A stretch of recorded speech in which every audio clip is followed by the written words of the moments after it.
Magandang araw mga kabayan. So di bali nga, bakasyon na dito sa Saudi. Wala nang pasok ang mga alaga ko.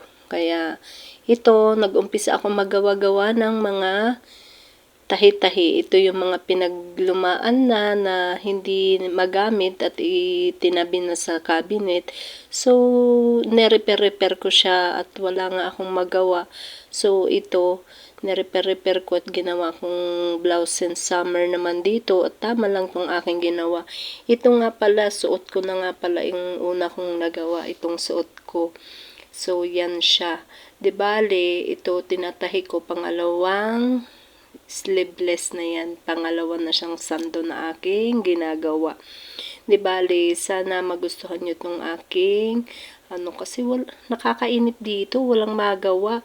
Kaya, ayan, pag hindi sala sa blouse ang ginagawa ko, sala sa mga sando, sala naman sa mga pamuyod. Gumawa ako ng pamuyod, hairband, yan, ganyan. Kasi, yan guys, isa yan.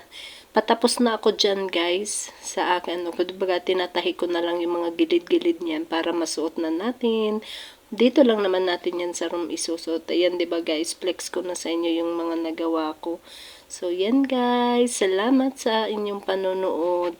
Salamat. Thank you for watching. Bye.